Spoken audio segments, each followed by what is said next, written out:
Strategies for Change with Selina Bonnie, to boldly go where everyone has gone before. Sex positivity. The whole idea is like we all have a way of presenting ourselves to the world.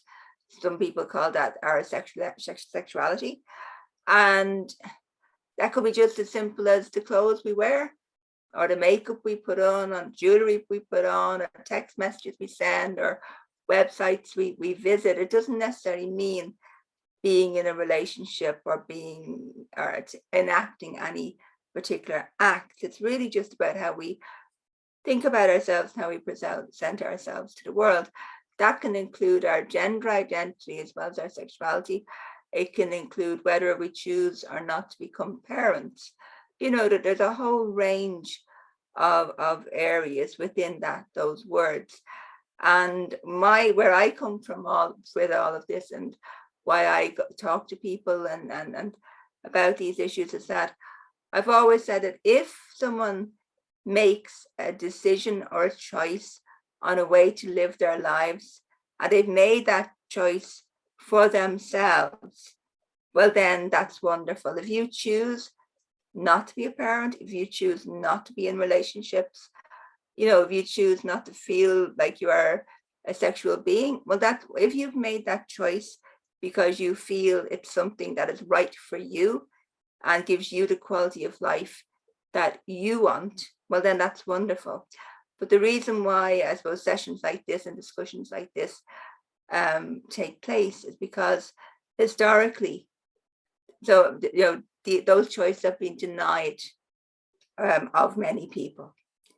And part of the problem has been that because it's such a personal, core private issue, it can be very hard to fight for rights in that area. Much easier to fight for public rights, whether it's transport or housing or education. So it's taken a long time for these sort of rights to be really kind of spoken about and fought for. Historically, especially the disabled people, I suppose, weren't expected to have the desire to either be in relationships or to express their sexuality or to become parents. And not only were they not expected to have those desires or wants or dreams, but also in a number of times, particularly when people were in institutions, they were actively denied any choices or options in those areas as well.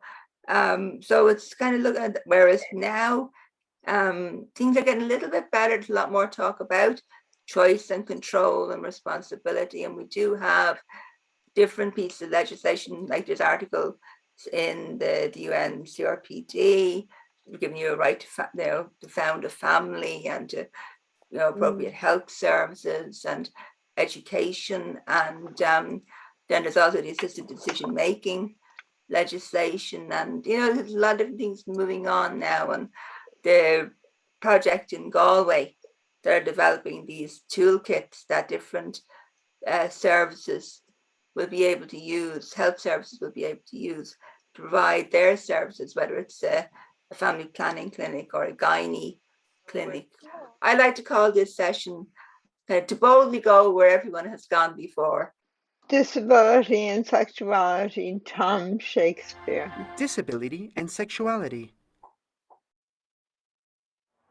So when it comes to sexuality and disability, we often hear that, you know, disabled people are asexual or the rest of it. That's just nonsense. I mean, that's just so silly.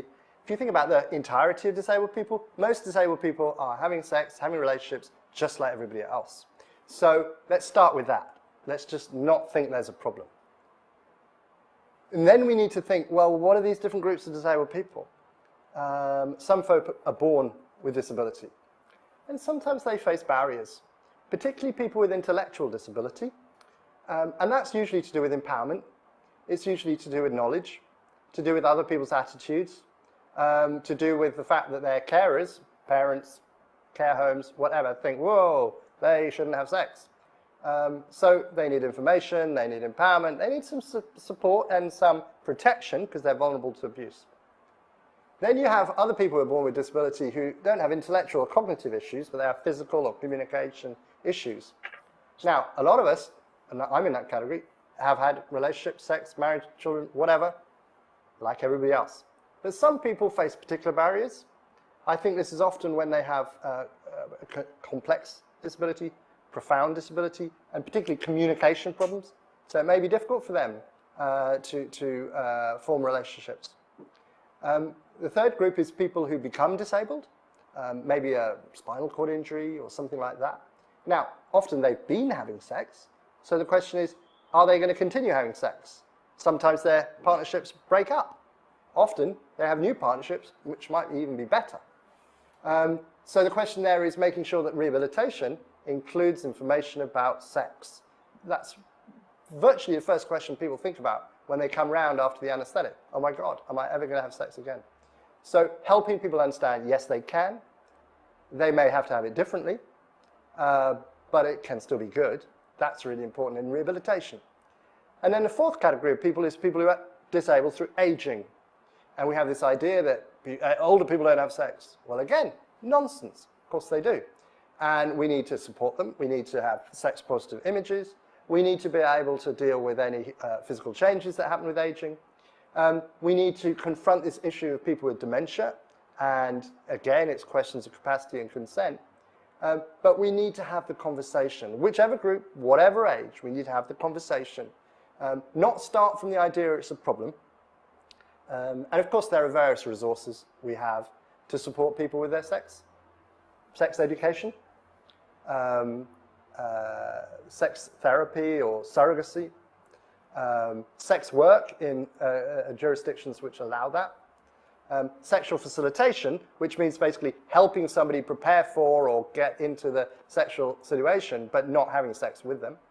And then there are various forms of support and facilitation for people with physical and intellectual disability. So there may, and of course, counseling and psychotherapy and so forth. So like everybody else, disabled people may need some input around the sexual issues. Not all disabled people, not all of the time, but we need to make sure that we have services that are set up to meet those needs as and when they occur, to enable people to have the same sort of sexual intimacy, relationships, family that other people do. Because disabled people, surprise, surprise, are like everybody else. And it's a quote here from a book called The Sexual Politics of Disability. And it was written by Tom Shakespeare with two other authors, Cathy Gillespie Sells and Dominic Davies, and it's from 1996. And that a medical tragedy model predominates, whereby disabled people are defined by deficit, and sexuality is either not a problem because it's not an issue, or is an issue because it's seen as a problem. So kind of historically, there was this focus on either fixing people in relation to our impairment, or this idea of infantilization. And what I mean by that word is seeing disabled people eternally as childlike. And this has happened a lot, particularly, and Fiona alluded to it a little while ago, particularly in relation to people with learning difficulty, because very often they've been raised in the family home, supported by family and by parents, well into adulthood, and so there's this, kind of eternal childhood or childlike thinking on the parents and family of the person. So that's what they. And so and obviously, when you think about children, you don't think of children having sexualities and being sexual beings. So this has been a difficulty then, but that's been transferred onto disabled people, that thinking. So that's what the word kind of infantilization would refer to. And then, of course, particularly in countries that have been predominantly Catholic, like Ireland, would be the kind of strong religious influence, where kind of a lot of essential services, whether it was residential institutions or hospitals, and that were delivered, were managed and provided by people from religious communities. And of course, their religious ethos would then guide how the services and were delivered. And we're even seeing that at the moment in the whole debate around the new National Maternity Hospital, and that the issues that are being kind of discussed by government and the wider population at the moment in relation to what the future influence of the religious community would be within the National Maternity Hospital because of where the land is going to be built on. So even now there are issues in relation to that. So then if we look at the kind of legislative kind of environment around, or that kind of impacts on all these issues, of course, back in 94, from 94, we did the UN standard rules for the equalization of opportunities for people with disabilities. Then in 96, we had a strategy for equality, which had like 402 recommendations on what needed to happen in Ireland in order to give disabled people rights in Ireland in a whole range of our life, not just kind of sexuality, but within that, sexuality and sexual expression and the right to family life was included. Then, of course, there's the equal status legislation and the Disability Act. And now more recently, we've got the Assisted Decision Making Act. Now that's really only going to be enacted very soon. It's been a long, long time coming. And the reason why I've included the Irish Sign Language Act within this list is that until that act was enacted, deaf people didn't have the right to have an interpreter provided, and particularly there were cases where a deaf woman wouldn't have the right to insist on it being a female interpreter that would accompany her to a medical appointment. These sort of issues that were being faced by the deaf community. So that's why I've included the ISL Act within this list. And then, of course, one of the most important things at the moment, since 2006, would be the UN Convention on the Rights of Persons with Disabilities. And I've listed three articles in particular. And that'd be, Article 6, Women with Disabilities, 23, which is respect for home and family. And that's one, the right to a family life and to found a family. These are particularly the found a family is an important phrase within it, particularly at the moment in Ireland because of the assisted human reproduction legislation that is going through government. The right to founding a family. It's the right to have a family, whether it's to get married, to have children, if you need assistance in becoming pregnant or having a child. That's all. Founding a family is building a family in whatever shape that forms. It could even be the fact that you might have a couple who have children who one of the members of the couple becomes disabled, and perhaps the relationship breaks down, and there's issues there around kind of parentage and custody and all these things. About founding a family is building your family, creating your family, or keeping your family. This year, one of the important things around in this area, particularly for Article 23, is the assisted human reproduction legislation that is going through government. And because that's at the moment, if you want to have a child and you need help because of any medical reasons, there's none of that's kind of really protected by law. None of the services are guided or governed or regulated by law in Ireland. And what is there that they were using and what they're proposing there would be concerns around what rights it will give to disabled people to access those services in a truly equal way. So that's why Independent Movement Ireland are involved in all that at the moment. We're members of, there's a coalition of organisations that have come together, and ILMI have joined that coalition to try and ensure that the legislation is rights-based for disabled people. What is sexual citizenship? Feedback.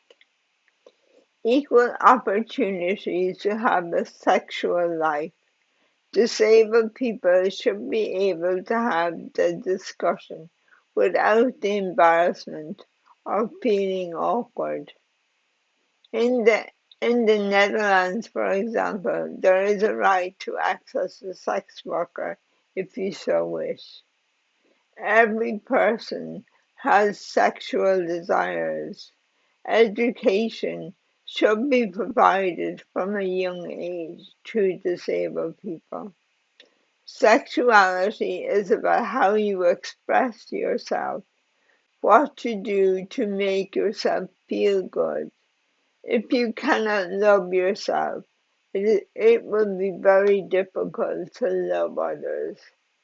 Belonging, choosing your sexuality, the legality, citizenship, having the right to choose and express yourself as you so wish, and having the choice and control to do this is really important.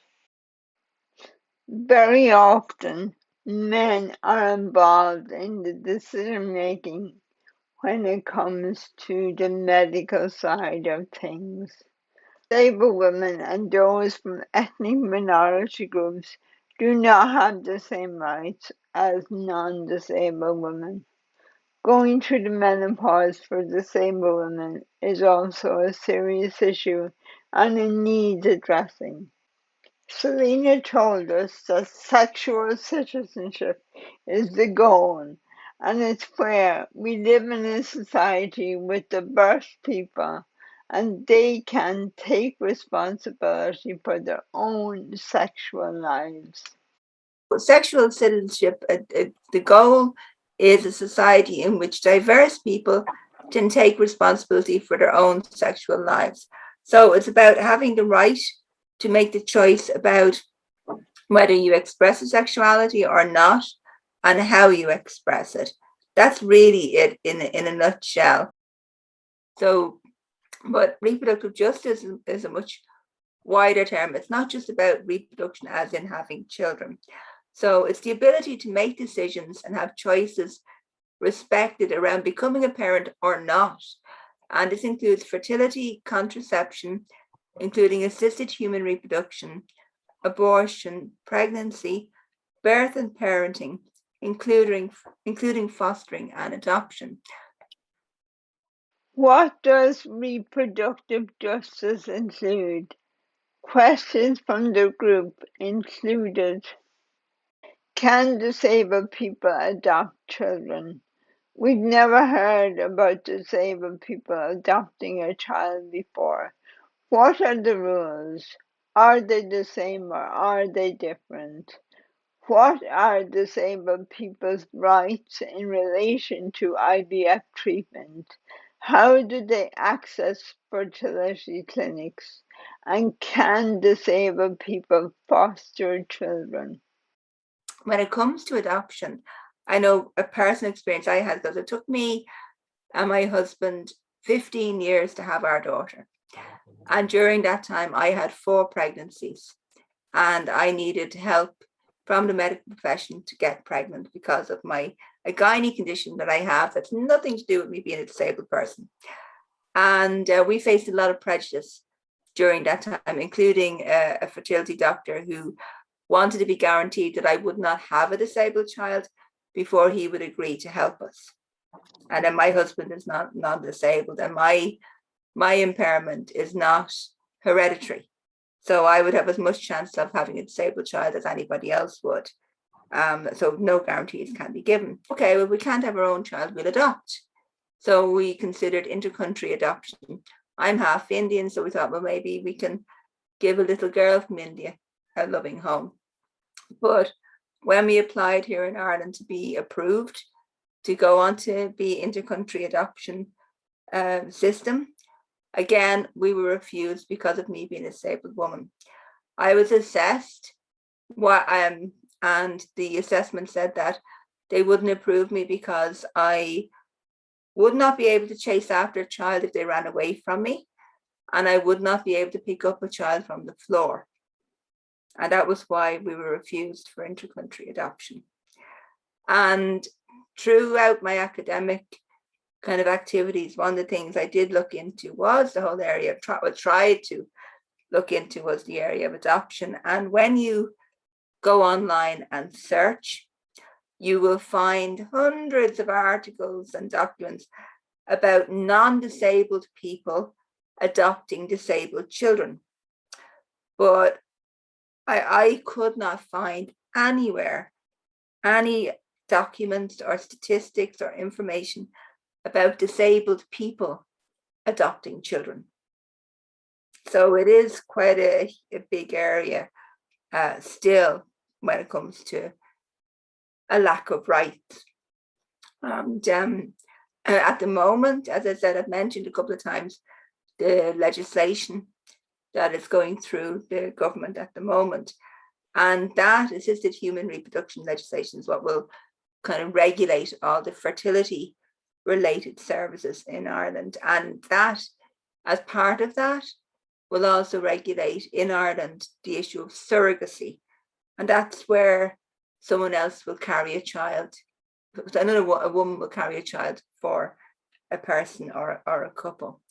And so that's, as I said, why Independent Movement Ireland is involved in the Assisted Reproduction Coalition, is to make sure that when that legislation is enacted, that it includes protections so that disabled people will not be discriminated against. One of the aspects of that in the criteria for when a service will decide whether or not to accept people for treatment is the issue of the welfare of the child, the potential welfare of any child that would be created by assisting the people. And so we want to make sure that there is protection within that, that whoever is deciding on that issue will not use a person's disability against them to say, well, you wouldn't be capable of being a parent, so we won't assist you. So that's why Independent Movement Ireland are involved in that legislation and that work at the moment. In the Centre for Disability Law and Policy, there is a project, a research project that's been happening for a few years now, and I'm involved in it. And it's called the Real Productive Justice Project. And that project has done a lot of research with disabled people to find out their experiences of the different areas of reproductive justice. And so those case studies and those oral histories have been recorded and will go into kind of a library, but obviously individual people won't be identified in any of them, just the actual issues will be there. But also that information and people working within reproductive services have also been interviewed. And from that, these toolkits are being created so that, for example, if you're a GP, a doctor, a local doctor, or if you're a family planning centre, or if you're a maternity consultant, or anyone working in any area to do with reproduction, that there will be toolkits that you can use that will help you to treat disabled people in a more rights-based, empowering way. And that will also give you the knowledge on how to deliver your services in an accessible way, including how to make sure that your actual physical service is accessible.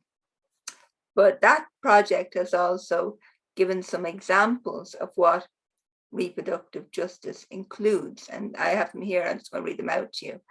So these include physical infrastructure, so buildings and consulting rooms and clinics where reproductive health and parenting services are delivered. And at the moment, a lot of them are inaccessible. So this is a difficulty.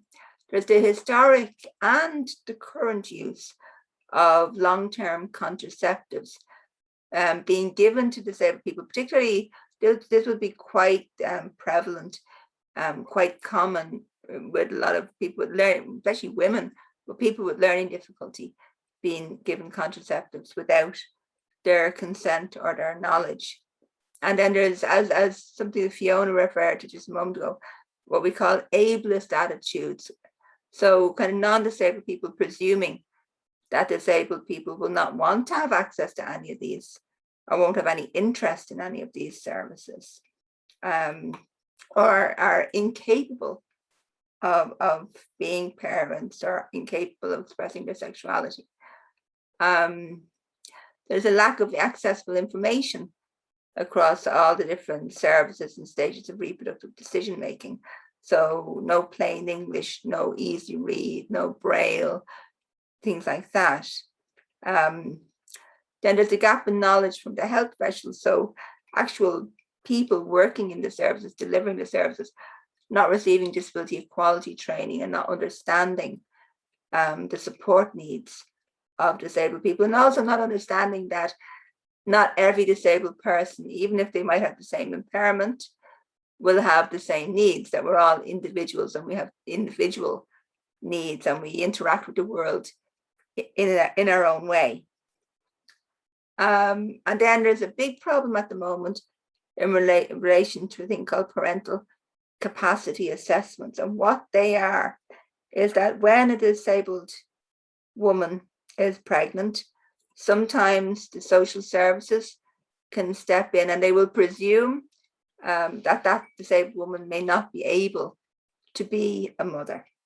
So they watch her, they assess her to see, is she or will she be capable of being a mother? And the way these parental capacity assessments are delivered at the moment or carried out at the moment, they're making it very difficult for disabled people to actually pass them. And it's a huge problem at the moment that needs to be addressed. It has been raised with services like TUSLA who carry them out. There's also a gap in data, statistics, research, as I said, about the provision of reproductive services to disabled people. So a lot of what we know from talking to each other, but we don't have the statistics to prove what we know because the statistics have not been gathered. And then there's the issue that the current legal capacity framework was delayed, so hopefully that will come about soon. And then we need to really properly enact the UN CRPD. There's a need for some sort of a peer support, peer mentoring, mobile peer support, peer mentoring services. I remember there a couple of years ago, I was in the hospital, and 2 beds down from me, there was a woman who had been in a hospital for many, many, many months more than she needed to be. And she was only there because she was waiting for services to be set up, like a PA service and everything for her at home. And they wouldn't let her go home until everything was in place, or a carer service, that's what it was. And when I got talking to her, she didn't know anything. She didn't realize that she had any rights. She didn't understand how the PA service worked. She didn't even know that she had the right to have her own wheelchair brought into the hospital. They were making her use just a wheelchair from the physiotherapy department because she'd been brought in the ambulance without her wheelchair. But nobody had told her she could have her own that was actually the right size and design for her. She didn't know she had any rights.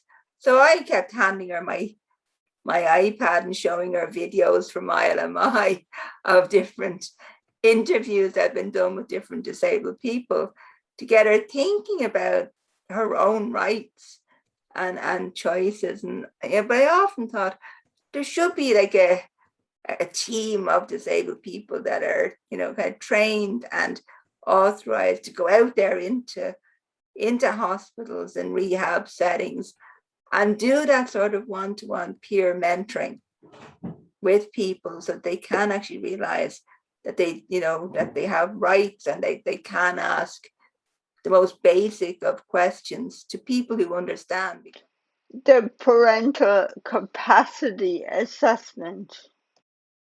Yeah, the parental capacity assessment, to give you an example of a case I heard of, was a disabled woman. I think she had actually a mental health difficulty. I can't remember if she had a physical disability as well. But when she had her child, she was basically brought to this, let's say, an apartment, away from the community where she lived, didn't know anybody around, had never been in the place before, and she was expected to look after her baby there while being monitored to see would she be able to be a parent. And judging on that kind of judgment, then they would make a decision as to whether the child would be taken off her and put into fostering, or whether she'd be allowed to parent the child. And that's just one very basic example of what's happening in present day Ireland.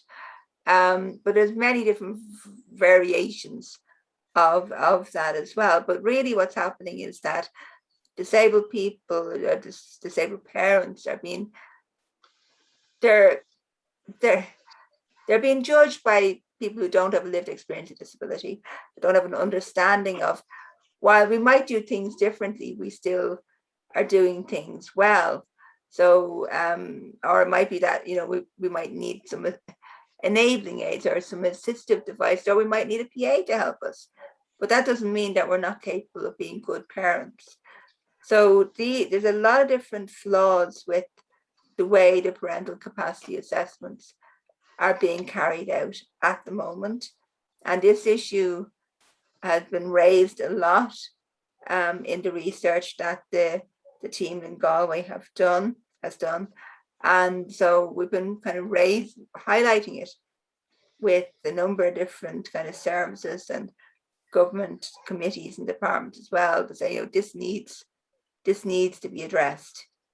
But it is a big issue at the moment, but more so, I think, for new parents rather than existing long-term parents.